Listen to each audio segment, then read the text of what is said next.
always pumped on Off the Podium when we get to talk a brand new sport, one that we've never had an athlete on from before. And there's not many of them. To be honest with you, we've covered so many sports across both the Winter and Summer Olympics that it's very rare for us to get to a sport we haven't done. And for some reason, though, in a decade of this podcast, we've never talked to somebody about the great sport of table tennis. And today, we're finally breaking that duck, because I am so honoured to welcome to the show today two-time Olympian in the sport of table tennis, former, I was going to say world number one, but let's lie. He's a former world number one, former Australian number one, and Oceania number one in the world. Absolute honour to learn about his journey in the sport and Olympic experiences. The one, the only Mr. Heming Hu. Heming, welcome to Off the Podium.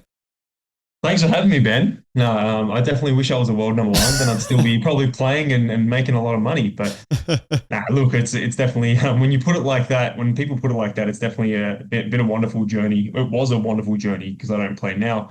But no, definitely, I'm definitely very excited to come on and talk about it. I feel that in this day and age where certain people may lie a lot and try and get away with it, I think I should maybe oversell even more. Not that I really need to oversell your achievements, Heming, but just our world number one, 10-time Olympic gold medalist. People really hook in, right? And then that way, sell it that way. But table tennis, as I just said in that intro, one that we've never talked about. I will say I had the honour of seeing table tennis both in Paris and back in 2018 at Commonwealth Games where you played. And it's one of these sports where particularly Australians maybe don't pay a lot of attention to when it comes to events like this. But when you get to see it in person, it is just absolutely insane and incredible. And we're seeing a real popularity boom for it right now, aren't we? With a certain movie that's out in the cinemas and everything along those lines. So right now, Heming, tell Australia we need to pay more attention to table tennis, right? We do. But obviously, if we in a way, if we kind of tell people to do it, they probably won't. But I think with the mass media putting out a movie, Marty Supreme, which, by the way, I saw it. I won't do any spoilers for anyone, but that was intense. And I did an ad for it. I definitely rode the let's say the clout of that movie. So it really was beneficial for our sport in a lot of ways. It's really I love playing tennis as a hobby. I'm a pretty good club level player. Probably not as good as I think I am, but it's kind of like, it's still physical, even at a club level. But then when you go to watch the Australian Open, like I do every year, I'm always amazed just how it's kind of a different sport. It's very different tennis to what I play, even though I've been playing competitive tennis for, a couple of years now. And it's kind of more so with table tennis. It's a fun garage backyard sport as seen by most. But once you are in, the best in your club, the state team level, the national team level, international level, it's a whole different sport than what people think it is.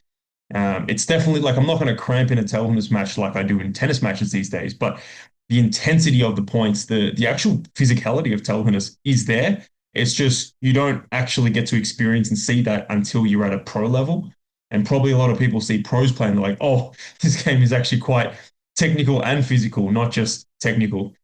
So yeah, definitely a lot more than meets the eye, as the good poet would say. Because I think that's a very good way of putting it, because it's sort of one of these ones, and we'll touch on sort of how you got started in it, but, often people will have a table in their garage or run down a local rec centre or something like that, give it a go. Oh, yeah, this is easy. Why not? But when you obviously see it at that absolute highest level, and I think the thing that I found, particularly at the Olympics in 2024, is when you've got a seat and then you say got 4 or 5 matches going on all at once, and your vision is just sort of taken to all of it, and just seeing the skill levels and everything on there too. And it's quite exciting too, just in terms of the crowd, because I think it was so different in 2018 in the Gold Coast. Obviously great local support, Australia doing well out there at Movie World and kind of getting behind it. But to be in that venue in Paris and see the likes of China playing and Japan playing and kind of hearing their fans go onto it. I mean, I didn't know what I was expecting in it, Heming, and all of a sudden I'm like, wow, this is incredible. Yeah, definitely. I mean, I'd retired by the time Paris had come, and I only saw like 2 or 3 matches. So I saw, someone I used to train with and was in very close proximity, the Swedish kid, Truls Morgard, who made the final. And, I really love him as a person. He's a very nice, to me, he was always a kid.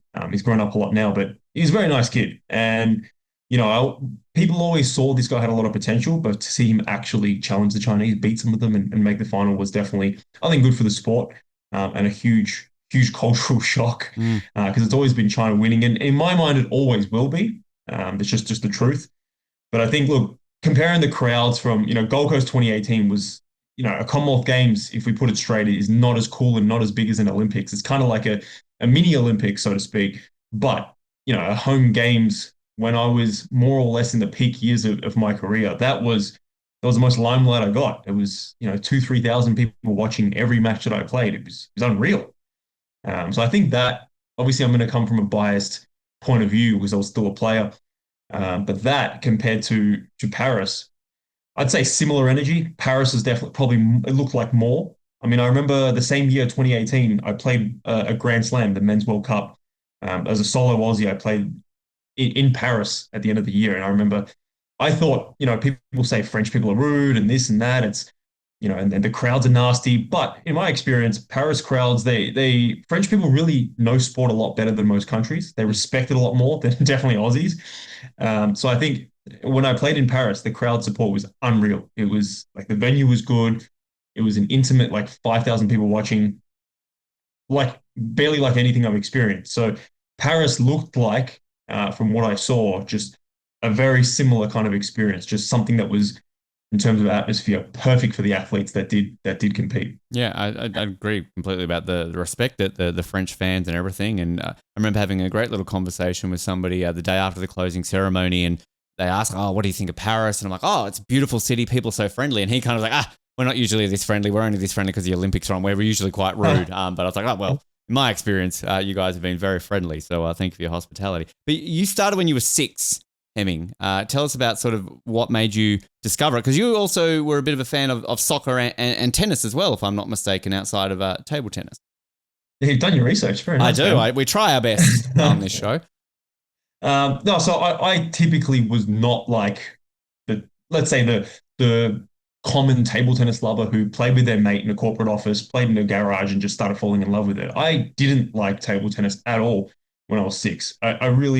I come from Chinese parents, and one of them is half Russian, but mostly on the Chinese end.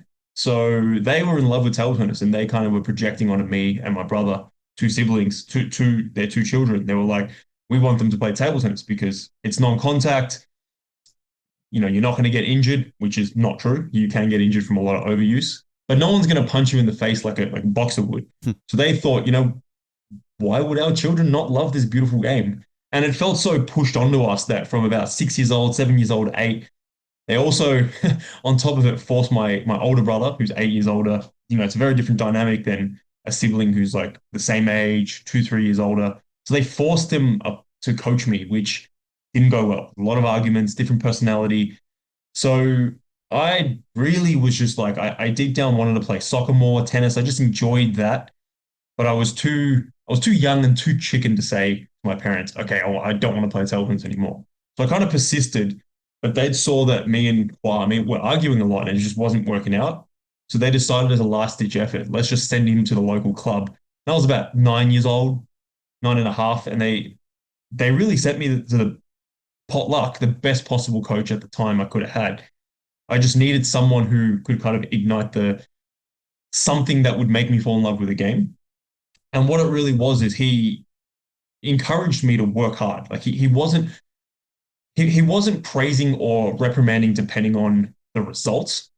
He was more he somehow, I don't even know if he consciously knew how, but he knew how to share the love he had for table tennis, and he knew how to get me to fall in love with working hard. That process of I'm going to train hard, I'm going to rock up to the tournaments, and I'm going to really try and like do everything I can, and the result is whatever the result is. And when we worked hard at the end of the month, he always gave awards for people who he thought worked the hardest, which very subjective, but at the end of the day, it kind of, I think that process, he took me to every tournament when my parents couldn't. He drove us everywhere, and just seeing people you would lose to at the start or beat, and then just seeing that like every tournament, seeing that you're getting a little bit better, you got really close to beating this guy you thought you couldn't. That process, quickly I fell in love with it. And I think at the time, like I'd always wanted to be like Kathy Freeman, Ian Thorpe, Rafa Nadal. Wanted to be like these guys in some way. Wanted to be on TV because I thought it was super cool. But I just didn't know if that was possible. I didn't know how. I thought for people like me, who my parents say, he's got ADHD, perhaps a bit of autism, wasn't popular in school. Other kids definitely thought I was weird, and they're not wrong. But like I always felt a bit less than. So I think being on this journey at the same time, coincidentally, was it was for me a subconscious way to prove I can be really good at something. I can be popular and known for something that I'm really good at. So unknowingly, I was addicted to that journey and just kept going since then. In terms of saying you looked at people like Thorpe, Nadal, Freeman, was that an Olympic perspective? Kind of like saying you want to be on TV? Did you sort of look at maybe the Olympics as being that pathway to doing that? Or did that sort of come later as you developed in what you're saying there, sort of through the sport itself? Oh, definitely later. So I remember looking at this, watching the Australian Open in, oh 06, oh 07, oh 05, oh 08, Olympics as well, just because they happened to be on TV. So I never thought, okay, it's my dream to make the Olympics. I just wanted to be elite at something, and I just didn't know what it was. So I think seeing so much tennis, it also made me want to lean towards that, even though my parents who, when you're when you're 6 years old, 7 years old, you don't control your own decisions because your parents obviously drive you around, they pay for your stuff. So at the time it was just I want to be good at something. And later down the track it was like, oh, it's actually possible to make the Olympics. How good were you at tennis and soccer? If maybe you were able to say like, Mum, Dad, fuck off, I'm doing these. Like, could we be talking to you an Olympian in different sports right now? At the time, how good was I? Yeah, yeah. Not really. I mean, I was definitely better at table tennis because I did it more. I was total beginner at them, and I didn't think at that age I wasn't like, okay, if you want to be, you can be good at all of them, but you just got to focus on one. I didn't have that knowledge. I just wanted to enjoy the next day, and I think obviously a lot of kids will live like that. It's just, are we having fun today, tomorrow? If not, like I don't know how much they think about the future. So that was it at the time. In terms of sort of progression at that age, and I don't know, please enlighten me if this is still the same in Australia or if it's different, because I'm obviously aware you went overseas to play for a little bit and train. We'll touch on that. But as a junior at that point in Australia playing the sport, what was the scene like? Was it very competitive? Was it progressing well? Or kind of was it a different situation where maybe today it's a lot different and we're in a bit of state right now?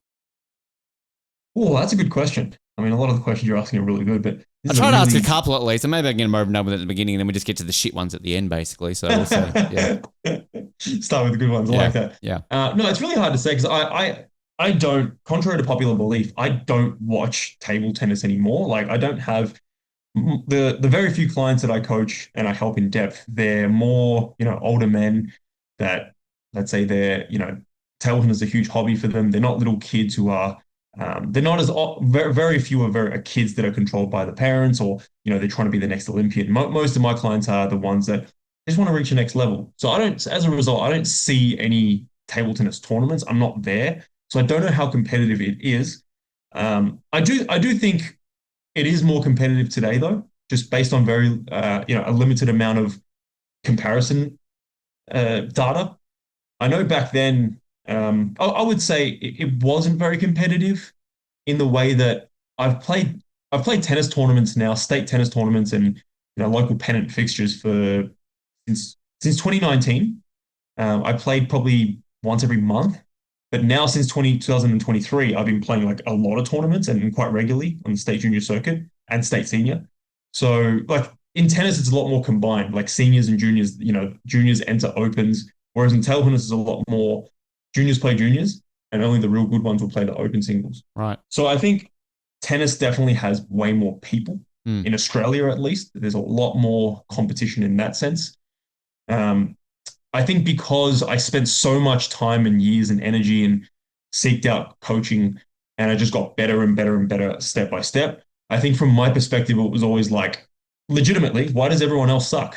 Like, how can I be like legitimately? I'm like, how can I, who is mentally, as a kid, I thought I'm mentally not there. I'm less than other kids. How can I be number one of a state? I didn't get it. I'm like, well, how is everyone else so bad? And it wasn't until I retired that I'm like, you just kept getting better, but you just kept looking at what's ahead of you next that you kind of forgot that how far you've come. So I think definitely still something like tennis is more competitive than table tennis, but equally it's hard to make it. It's hard to make it in table tennis to the top. To the top in anything, it's really hard to make it because you've got to obsessively obsess about one thing and just constantly try and level up, deal with a lot of losses and learn from it. But I do think today, from limited knowledge, it is more competitive just because there's more. Like we didn't have podcasts back then. You know how it is back in those days. We didn't have live streaming. We didn't have media people rocking up on the day and interviewing the players as much. So I think based on that, there's definitely more um, coverage. There's definitely more streaming of competitions. At state national tournaments than there is today. Which is good here because, I mean, on a tangent, I'll come back to something you said there, but I mean, back to my experience in Paris, I remember after the games, I covered it for 2 days and I was with the Australian Olympic team. And on both days, waiting to interview the Aussies, I was the only Aussie journalist there. There was no one else there from anywhere else wanting to talk to the athletes, which, I mean, great for me, great exclusivity. Hey, I get you all to myself. But at the same time, it was a bit of a shame because obviously, there's a large contingent of Australian athletes that a small group of Australian journalists are trying to cover. But it, again, is one of these sports where unfortunately it doesn't have the attention that others will. But it's good to hear that, there is that level that is happening locally as well. And sort of even going back to, all jokes aside about there being a movie right now, it's obviously a fictional, representation of the sport. But sometimes things like that can really explode the attention, can't they, on something, fictional or not?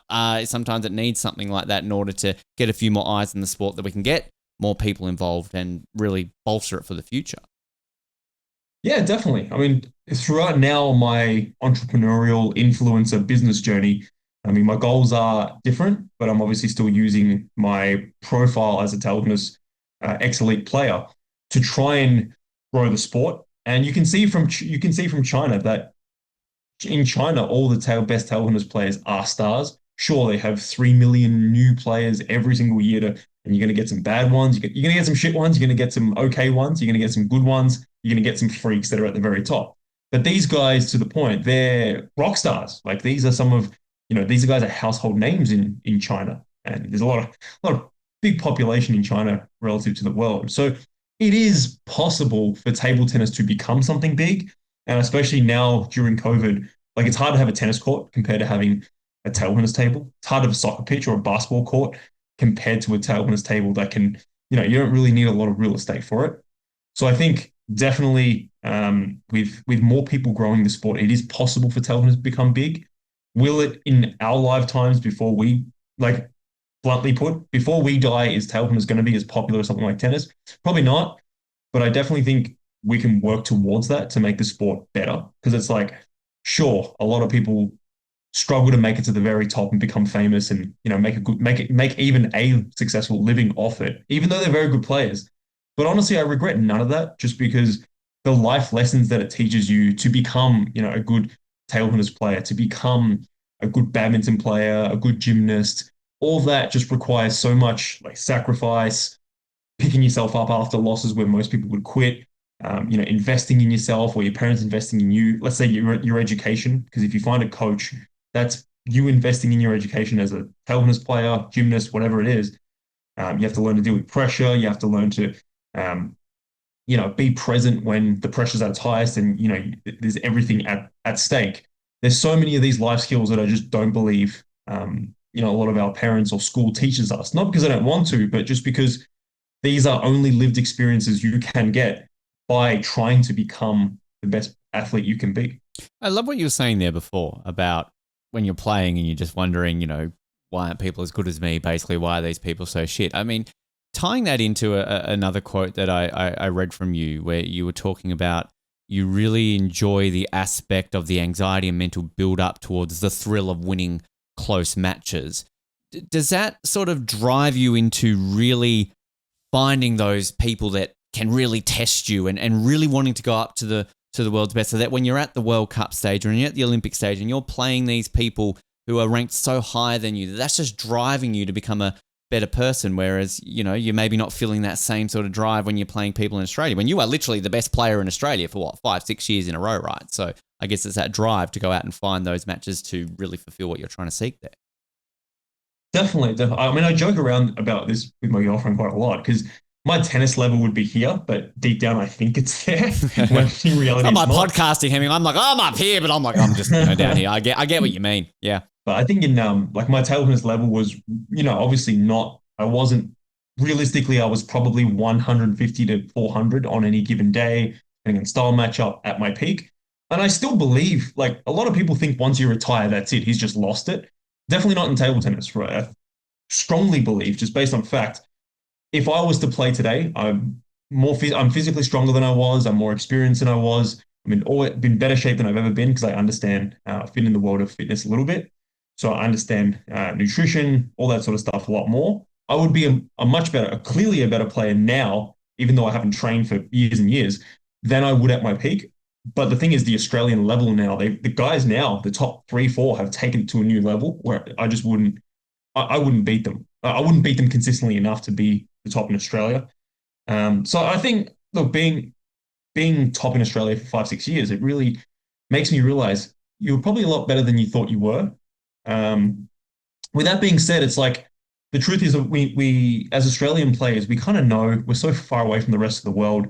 There's not enough funding, and there's just really not enough money for any of us to become, the top 50 in the world, 40, 30. It's quite unrealistic in a lot of ways. And I'm going to sound like a negative downer, but that's just the truth. So at the end of the day, it's like going to the Olympics, that was our gold medal.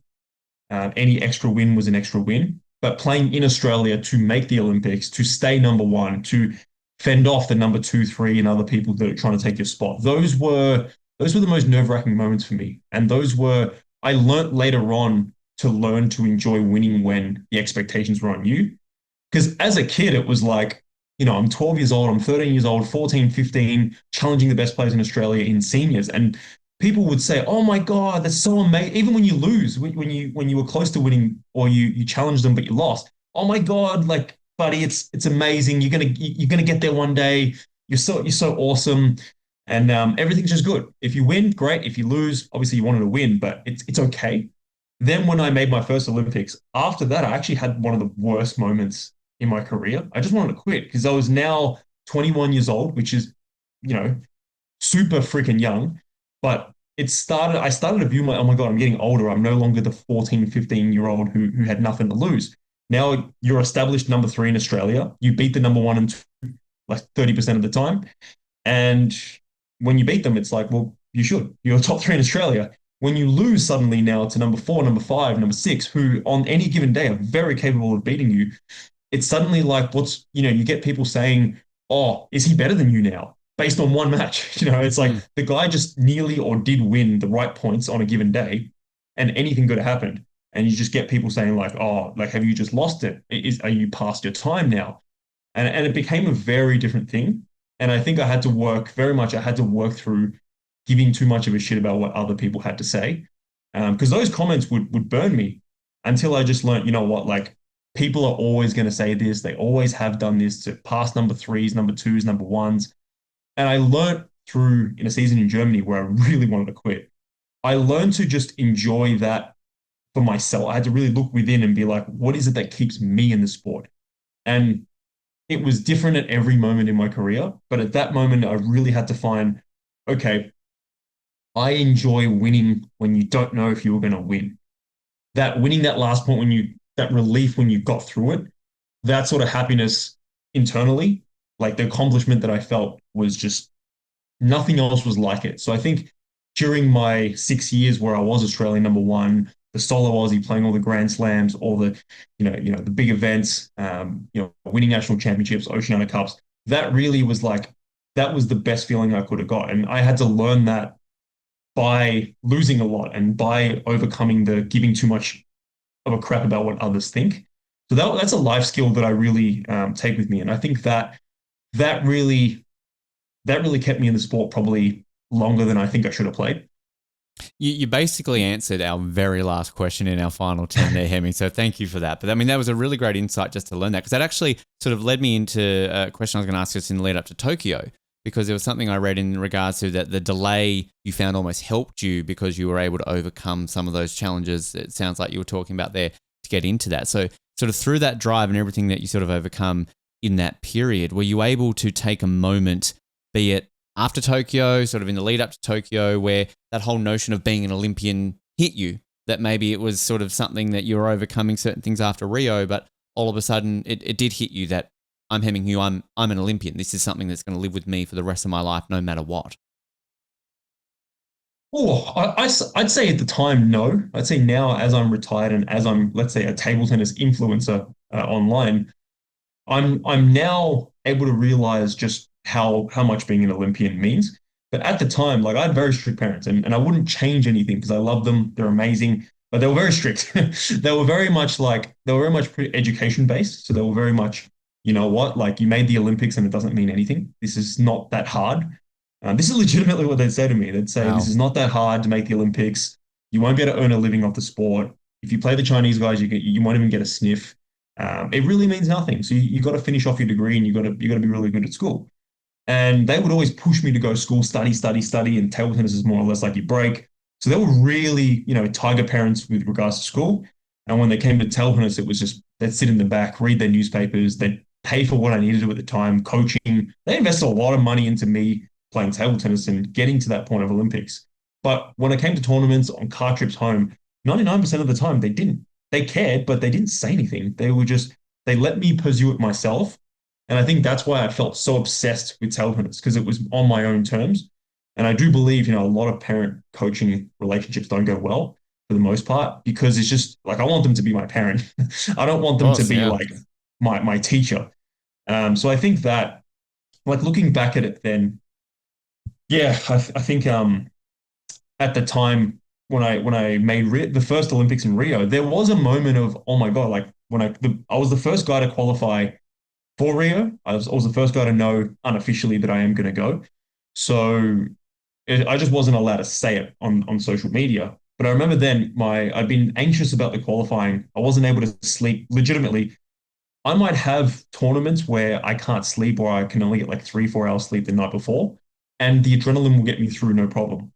Before the Rio Olympic trials, I couldn't sleep more than 4 hours a night for like a whole month. I was just so anxious. I knew it was do or die time. But at that time, I was okay. I started to understand that like pressure was normal. It wasn't something to avoid like a lot of young athletes do.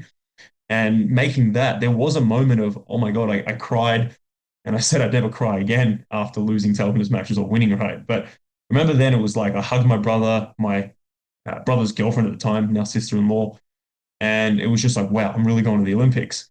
I didn't really let it sink in. I was just like, what's next? What's next? Because there was still a lot in the sport that I wanted to achieve that I hadn't yet, like becoming Australian number one, winning the national championships. So I kept going and going and going and just kept like not really getting any time to appreciate how far I've come. Because this only happened because previously I had missed the Youth Olympics by a point when I Yeah. was so expected to make it. So it was really pain that was driving me to and lack that was driving me to do more and more and more. And then it was just like as years go on, there was more and more demons that I had to conquer, and I'm glad I did. But going to the Tokyo Olympics, at some point I knew I'm just not making enough money from table tennis to want to keep going. So I thought I'm probably going to make Tokyo, and then let's see. I probably will stop after that. And 2019, ironically, I really believe when you have the best moments, you open the doors for some shitty moments to come. And when you have the most shitty moments, that opens the door for the best moments to follow after. So I remember in 2019, I'd achieved basically all my dreams. I was making, main draws at Grand Slams. I was Australian national champion in singles, and that's honestly harder, way harder than making the Olympics. To make the Olympics, you just need to be top three in Australia. Like to win the national championships, you got to go through a knockout on one given day, on one given week, and not lose a single match. And if you lose, you got to wait till next year again. So coming runner up in 2017, 2018, that was quite annoying. It was quite painful.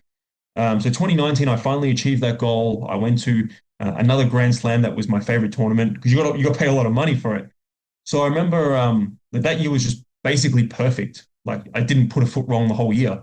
So coming into Tokyo 2020, I started to become pretty slack with my training, and I probably trained every 2 weeks, which is really quite bad up until the Olympic trials. And I thought there's no way you're going to come anything less than second. And I ended up coming fourth on countback. So Wow. Like I didn't get automatic selection. I thought this is so bad. How the hell did I come fourth?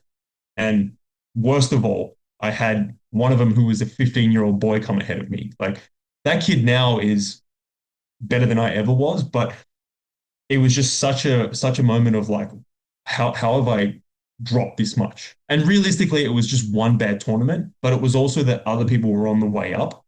And I started to think like if I wanted to stay at the top of my game, I needed to really keep training, you know, 3 to 5 times a week, which I wasn't willing to do anymore financially. So that was when I thought after Tokyo Olympics, I had a choice to make to keep trying to be top 50 in the world and keep making very little money, keep putting everything on hold just for that hope, or retire and focus on building all the other areas of my life that I wanted to. And for me, it was a no-brainer. As soon as I made that decision, I had 2 tournaments left, and I've never chucked a game in my life. It's just not me to go on the court and throw the match. But I noticed myself actually throwing matches and not even bending my legs and not trying. So that's when I kind of knew like this is the end. Like if you really don't give a crap, why continue? Why Mm. not focus on other areas of your life? Yeah. And I think that was really the shift. Interesting. It's so fascinating to hear sort of how that's explained because I've got so many questions just on the sport in general, but I love the way you sort of describe it and go over everything along that way because I sort of look at a sport like table tennis and think of the physical side of it, but just also that mental side of things and everything that you're overcoming with it because, I mean, I watch a lot of tennis and I always am in awe of the mental capacity that the men and the women face in that sport, but I guess I sort of don't watch table tennis enough to kind of associate that level of it with it as well. So it's sort of so fascinating to hear you describe and kind of go through that journey sort of in across your 2 Olympics as well. Yeah, definitely. I mean, it's very interesting now that you say that because I had a competitor and now I consider him one of my really good friends, David Powell. It was we he retired like 2 months after me, and we'd been talking about it for a while. Um, he was always 3 years older than me, which when you're a junior, it feels like a lot when someone's 3 years older than you. When you go from junior to senior, you start to realize like people tell you you're so good for your age, but it's something that really means very little. Mm. I really hate when people go, "Oh, he's so good for his age," and I'm like, and Mm. that's just one condition out of thousands of conditions that you need to meet to become a good senior player. And how successful an athlete is, in my opinion, is how far they reach in the end. People always look at the start, and there are a few cases of people that weren't very good juniors that become good seniors. So David Powell was always someone who was 3 years ahead of me. I was always at the start treated him like an idol. I just never said that to him because as a kid he was quite up himself. So I thought, like I don't want to give this guy any ammunition. And as the years went on, I started to get better. I started to close the gap a bit more. And I wanted to be as good as him. But he kept getting better and better and better. So it was always like he was the reason why I became as good as I did.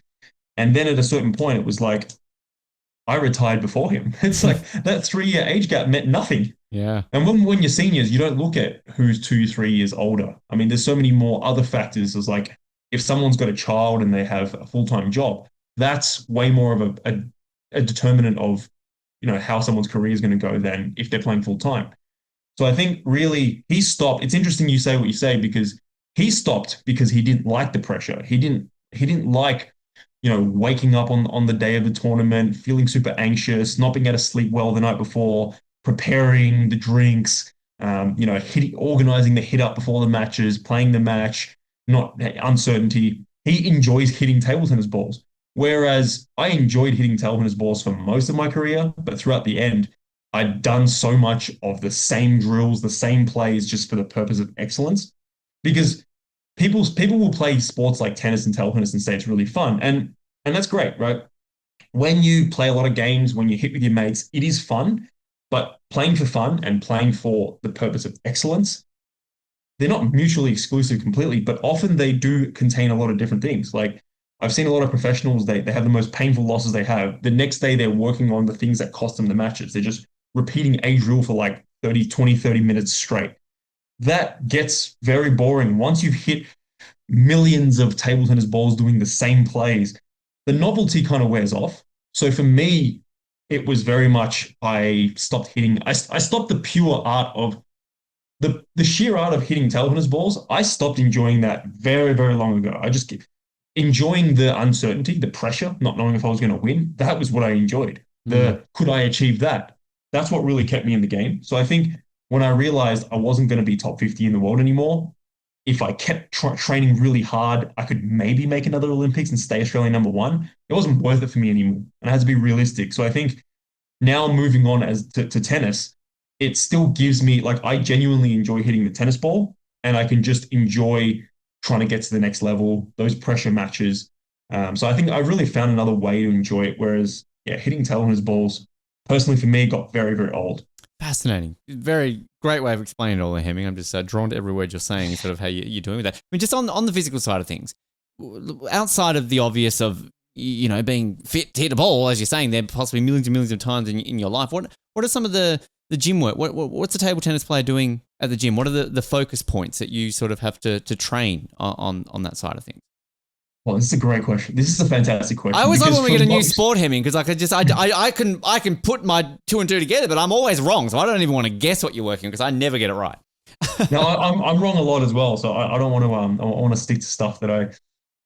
No, I'm happy to sometimes be wrong, but I guess I'll like in this I know from a lot of mistakes. I tried the gym by myself for most of my table tennis career. Now I don't know what I'm doing in the gym. Like I've worked as a salesperson for a very successful personal training studio, sure, but I never was a personal trainer, so I don't understand. And even like if you're going to the gym, it's very different if you're training to try and be a good tennis player, a good tennis player, a good shooter, a good golfer, compared to I'm training for fat loss, I'm training for muscle gain, I'm training for the next high rocks. They all require different modes of gym programming, nutrition, even. So they're all part of the whole personal training package. Thankfully, like my brother is a successful personal trainer. He runs a studio of other very class personal trainers too. So I wish I hired him earlier. I think a lot of people will like he kind of would help me here and there, but he being a busy guy, I was like, you know what, I'm just going to pay you for it because then it's actually like a client relationship, and that's what I wanted to. I don't want him to train me for free and then he feels bad training me and then he doesn't rock up every single week and like I needed that, and I had that only a year before the Tokyo Olympics. So up until then, I was having some of my best years while completely doing the wrong stuff in the gym, not doing the right exercises, not doing the exercises correctly, and I was still able to be at quite a high level.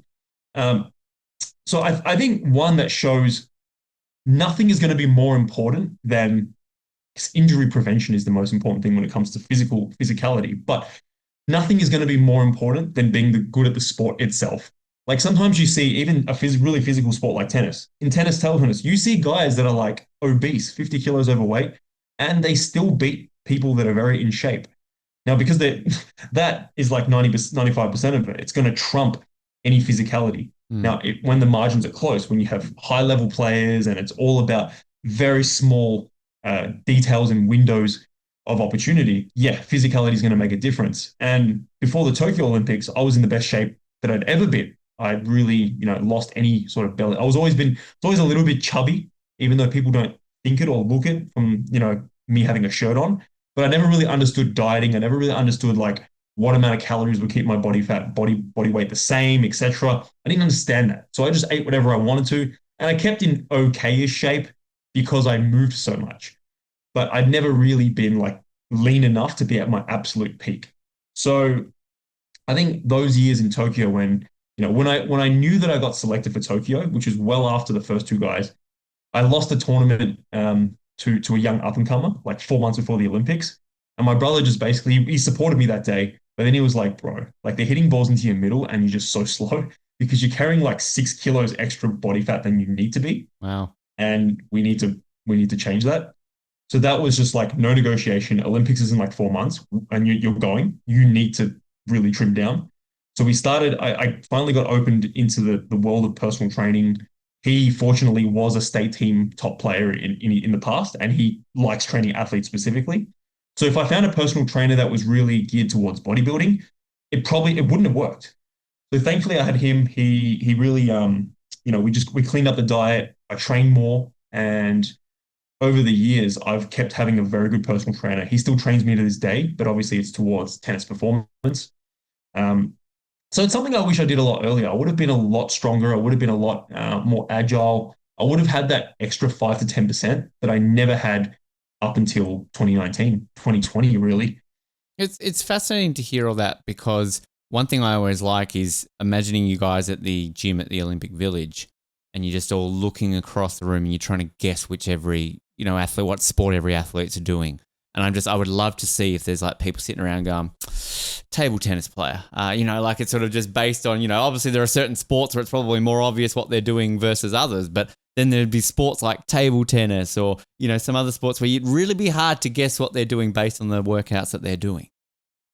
Yeah, definitely. It's funny because in Australia, in Australia, a lot of people mistake me for a swimmer even sometimes. And I'm like, oh, thank you.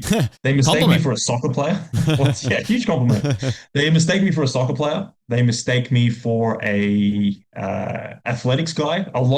Soccer and athletics is pretty common. So I take it as a compliment. I mean, I truly believe, looking at the world of table tennis and knowing what I know now, like I wouldn't be qualified to personal train anyone, but knowing enough information about it, table tennis players throughout the world, they don't have very good personal trainers. Like you see some of the Chinese, they're so good because of, let's say, 99 things that they do. And they do like 5 or 6 things that are very questionable. And people think, understandably, they think everything that they do must be perfect for table tennis, when it's like, no, there are some things they do that are not optimal, and they're so good despite of that. So the way they do a chin up, the way they do certain gym movements are quite bad. I do now, looking back, believe table tennis players will definitely get a lot of benefit from just being quite substantially stronger and more powerful. But at the end of the day, it's despite saying all this, right? Like none of that will add a 5 to 10% max. At the end of the day, the skills of a sport are always going to supersede that itself. But yeah, I definitely think. I mean, looking at the village, you wouldn't look at the buffest dudes and think they're table tennis players. Yeah. No question. If lo and behold, if all of a sudden you get a ripped guy going out there, a ripped girl doing it, good for them. But yeah, no, it wouldn't be my first. Definitely table tennis player. They don't lift weights or anything like that for a living. Hey, before we get to some of our fun get to know wrap up questions, a couple of things I want to touch on. I always love finding out from our guests in terms of just overall Olympic experiences. You experienced 2 very unique Olympics, obviously Tokyo being the COVID games and the restrictions around that. And then even Rio, I think a lot of people seem to forget that was a unique Olympics. I mean, we had things like Zika going around and Rio and sort of all the issues that they had around that. But I did see that you did bump into a few quite notable people, the Rafael Nadals, the Novak Djokovic's. I even believe Usain Bolt was on your list of people you met. I mean, tell me about some of your more fun sort of out there experiences outside of the competition side of things. Yeah, this was amazing. This was a dream come true. Like seeing some of the people that you grew up on TV looking at as your idol, that was a surreal experience. I mean, I saw Usain Bolt and Serena Williams, but they unfortunately had security guards, so we couldn't get a photo. You had them too, of course. They couldn't get through your security guards as well, just to clarify. Yeah, exactly. Being the Australian number 1 table tennis player, you were quite in demand as well. So just to point that out. I had my nunchucks out and they were a bit intimidated. Yep. But no, definitely I remember seeing Nadal at the first. Nadal's someone I've always wanted to be like. I've always aspired to be like. I mean, I don't think sportsmanship wise, I was pretty good overall, but I don't think I lived up to how good he was. But like he was someone I always aspired to be like. And seeing him, like I remember David Powell, my teammate, was like tapping me on the shoulder. He's not the type to ask for photos. I'm very big on photos and meeting people and not so big on signatures. But I saw Nadal eating. He just come off from injury, so he was quite a big dude. He was quite in one of his big stages. So I was like, oh wow, like starstruck, intimidated at the same time. But I was like, you don't know if you're going to see him again. I ended up seeing him like 3 more times after in the Rio. Couldn't get rid of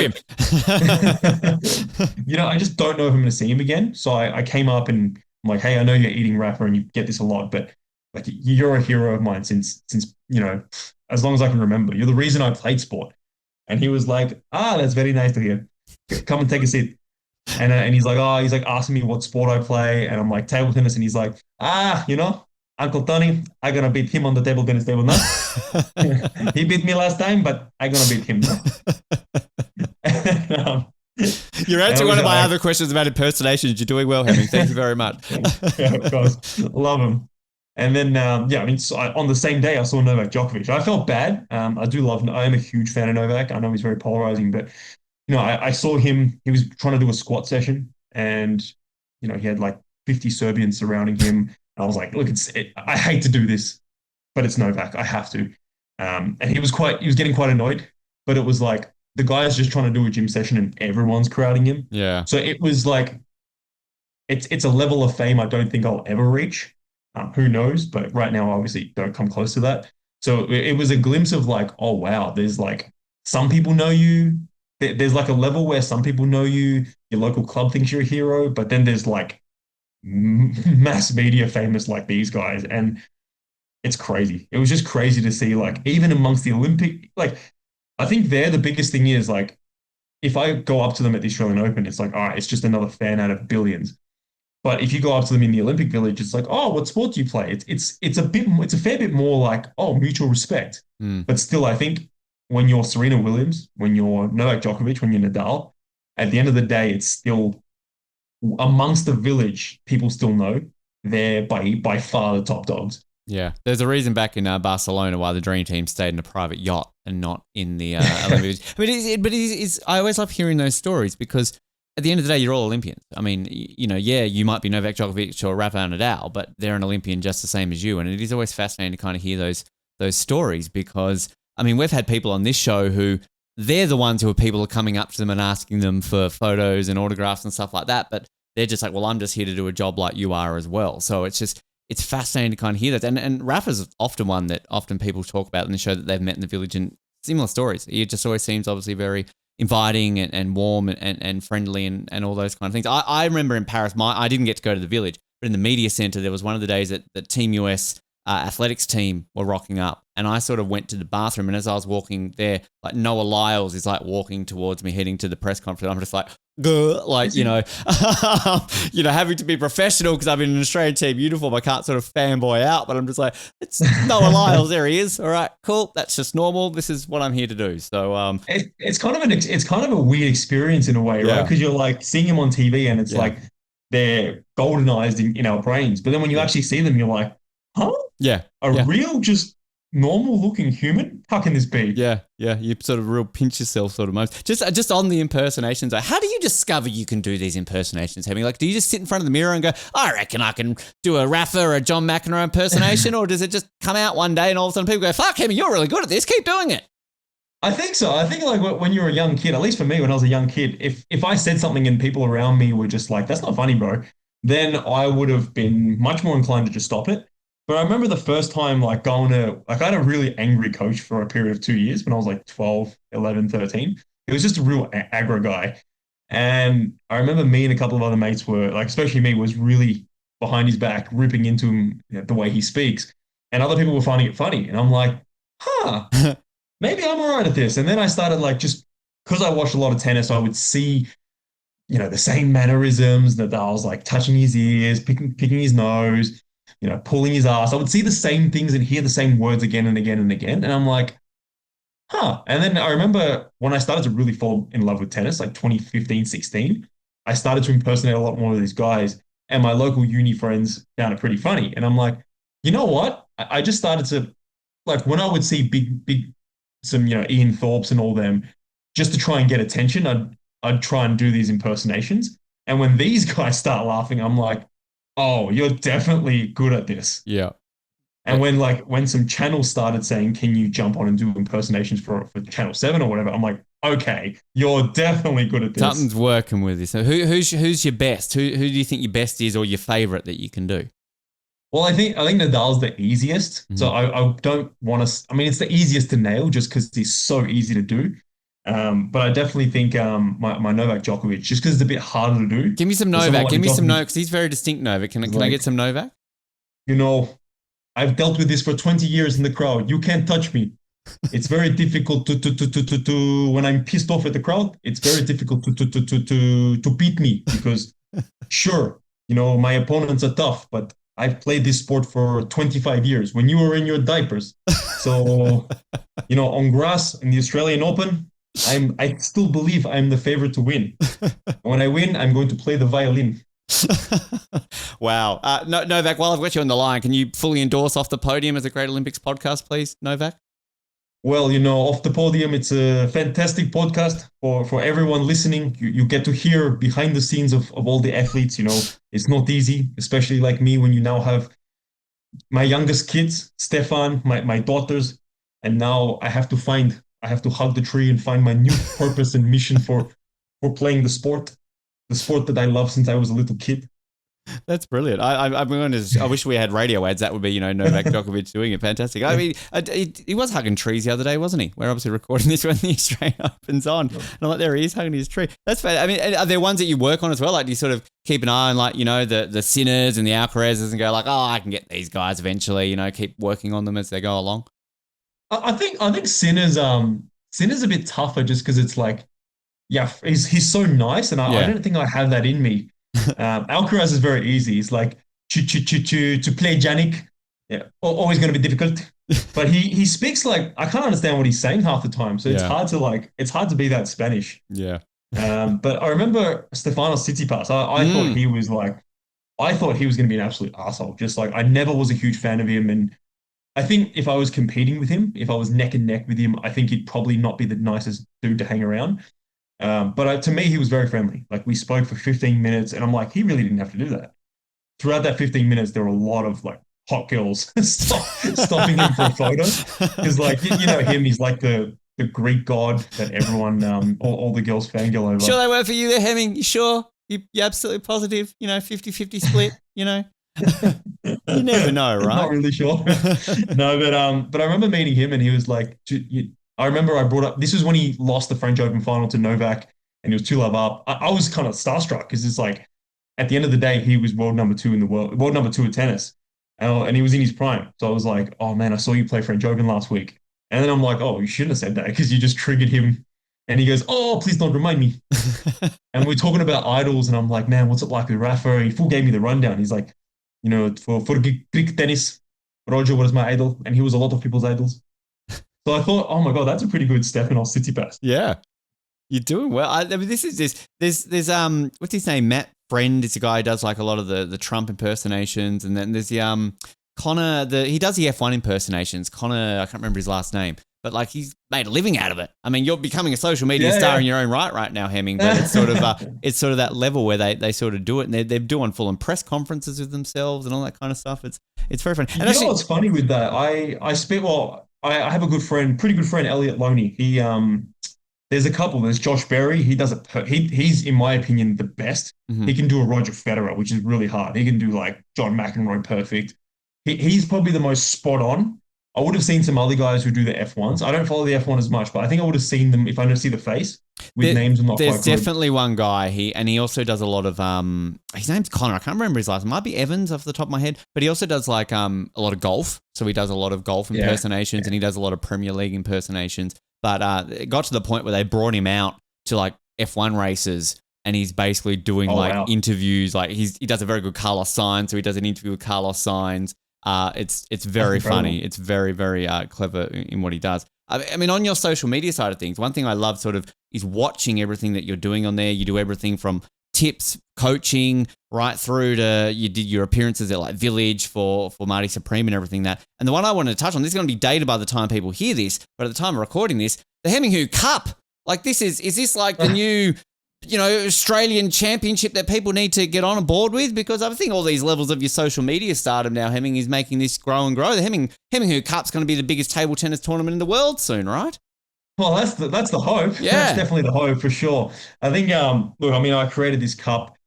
I wouldn't have come up with the idea without my business partner. He was the one. I have to credit him. He really was the one that thought about this and thought, what's given your schedule, given how much mental bandwidth you have, the limited mental bandwidth you have, because I don't have the luxury of having, employees and people who are hired to do stuff. So in that stage, in that early days of business, it's like, well, what can be something that's fulfilling to you, and what can be something more importantly that people would love?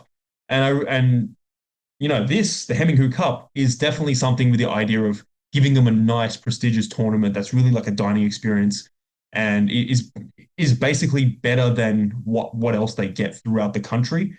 It's the matches are timed. It's in a private venue just for table tennis. You know you know exactly when you're going to play, and this is very good prize money for only the enthusiasts. So you're not going to get snipped up by some professional in round one, round two. So that was the idea, and for it to come true and actually for it to be sold out in 2 days. Yeah. That was something less than 2 days. That was something that we didn't think would know for sure. You never know you're going to win a match. You never know something like that's going to happen.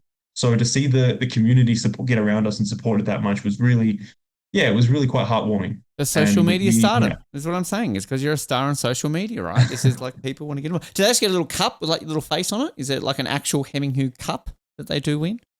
Well, at the time of this recording, people have already played, but yeah, there's going to be obviously custom shirts. Okay.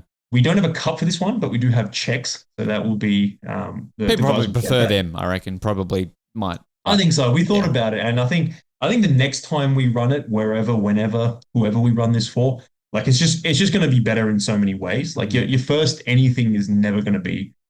It might still be good, but it's always going to suck relative to your 1,000th or 10,000th one.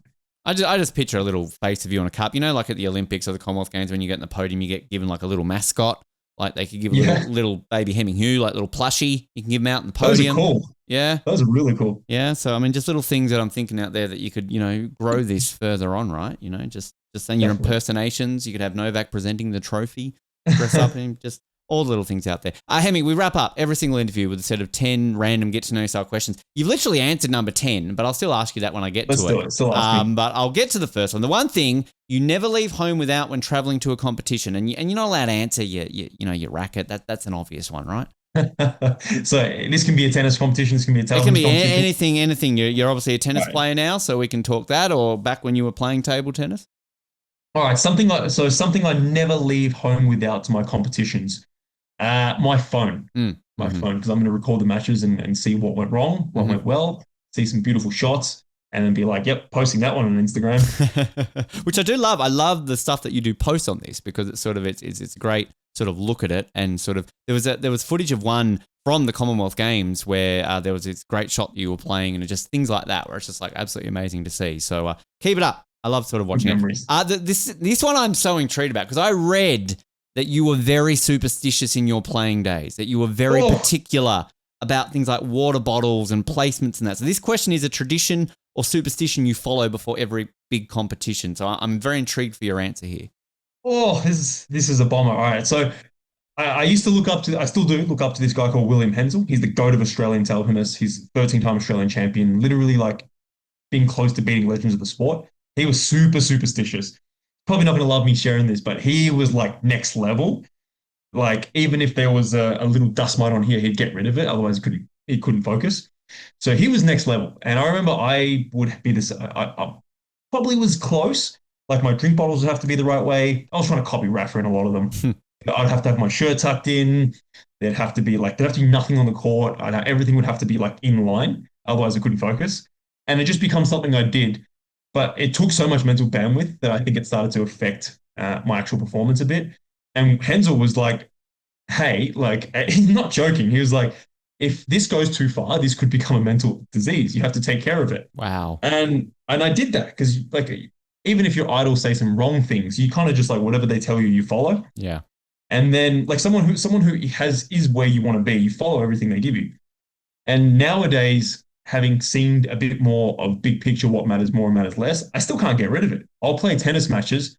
I don't feel the need to have to close my bags and, have all my drink bottles in line, but I still do need to feel like I need to make sure the clay's even before a point. I need to make sure like any flowers are off the hard courts, because if it hits a flower and it bounces funny, it's technically still your fault. Yeah. So things like that are a bit more like they actually affect you. Yeah, I get very superstitious about them. Like, if there's a ball that's close to the net after a first serve miss, I'm going to go get it. Yeah. I'm not going to just play the point. I love hearing, because like I'm very, I like to think of myself as quite planned and particular. I'm not obviously a professional athlete, but if I was, I think I would very much fall into that page of things have to be. Like back when I was a kid and I played hockey, I was a goalie, so I had to like tap the goal in a certain order to get myself prepped into like this weird zone. And it did shit all. I was a shit goalie, but like, I mean, I felt like I was doing something. So, there you go. I think if you like train hard, you keep trying to get better. I think doing it to an extent is fine.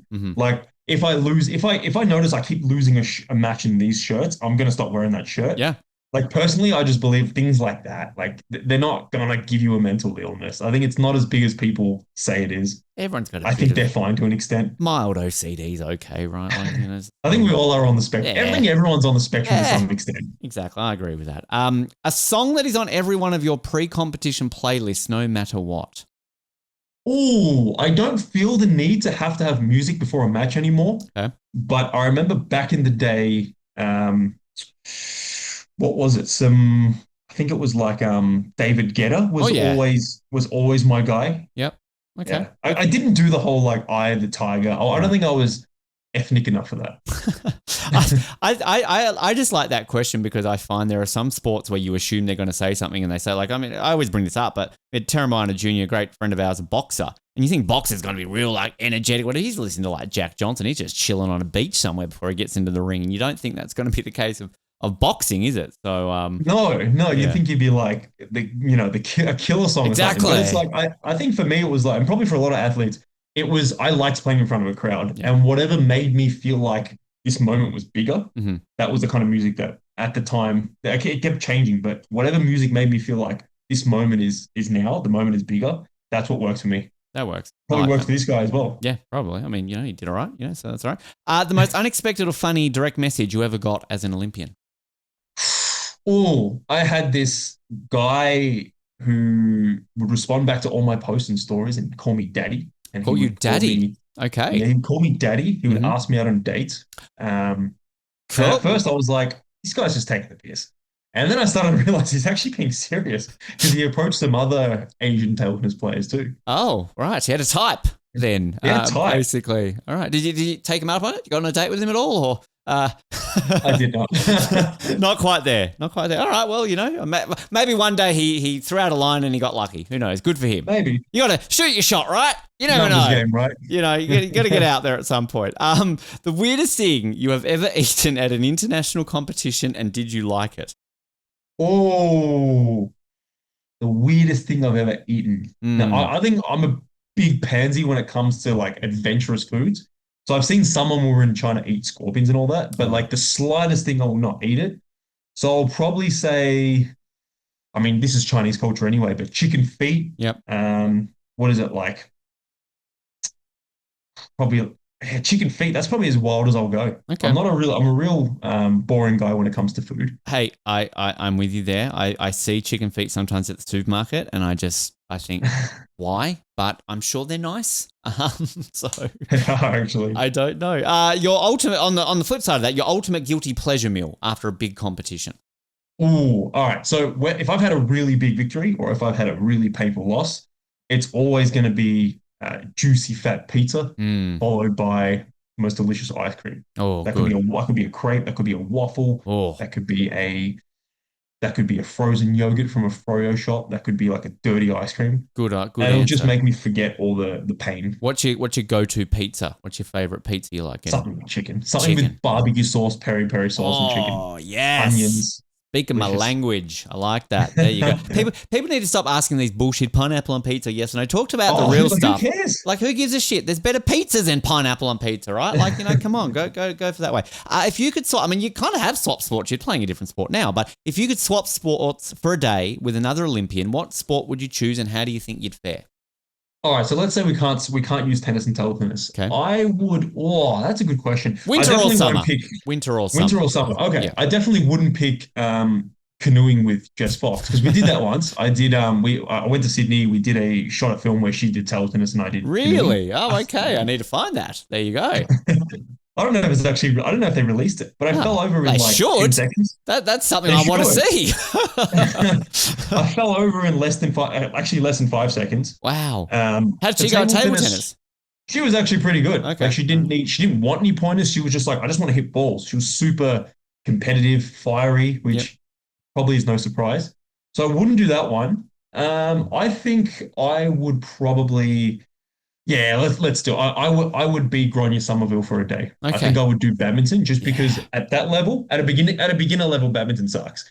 But at a high level like Grania's, I think being able to jump up and smash and Yeah. reflex, I would just love to know what that feels like. Yeah. That's another sport I saw at Commonwealth Games. Loved it. Absolutely loved it. So powerful. It's been a while. We had a badminton many years since we've had badminton on the show, but it's to me like tennis gets all the glory in the racket sports field. Yeah, But like to yeah, me, I mean, don't disrespecting tennis. I love tennis, table tennis, badminton, squash that we're about to obviously see make its Olympic debut in a couple of years. Great sports to watch that need more yeah, love. So yeah, I'm on board with that. Good answer. If your yeah. Olympic journey were a movie, Hemming, what would the title be, and who would play you? And I may have some help here if you struggle with this one. That is a good question. Mm. I think I think in my senior years, probably more Happy Gilmore. I got into a lot of. I wasn't good at playing the political game. I really was not. Yeah, I think in my later years, Happy Gilmore. In my earlier years, I would say Rocky, Okay. but obviously I'm not. I haven't got that muscle mass, and I think it was a very drawn out version. So instead of it being a 2-3 hour movie, it was Rocky over 15 years. Wow. Okay. So like Happy Gilmore 3, The Rocky Redemption. I don't know. I'm just trying to, that's a shit title. But Rocky 8, Rocky Rocky 7 or whatever it is. Rocky 7, whatever they're up to, the Gilmore story. We asked ChatGPT to give us some suggestions, and we will alter this to fit what you've just suggested there. But the one that they suggested here, which I thought was probably the best, because let's be honest, they weren't that great, is called The Paddle Warrior. That was, half up there. And this is a mock poster that they came up with for our audio viewer No listeners. way. Head over to Let's our see. video right now. The The world is Paddle his Warrior. table. Fight for glory. There you are. And I'm I trying. don't love the name of it, but I do love the photo. That's just I intense. always like to zoom in on the crowd because they often will have some sort of strange. It looks like they just don't know how the Australian flag looks. I mean, they've tried with the stars there, but I don't know what's going on. That's pretty cool. I love that. Yeah, not too bad. But there you go. That's one. We'll adjust that. We'll make that sort of a Happy Gilmore Rocky 7 or something along those lines. The one question you're tired of being asked, and what is one that you wish people would ask you instead? Say that again. What is the one question you're tired of being asked, and the one that you wish people would ask you instead? The one question I'm tired of being asked is, what equipment do you use? I didn't I ask think it. it's a tie. Come on. Yes, I there we go. think I think it's a tie between um yeah, I think it's a tie between that and why would you stop? You had so much potential.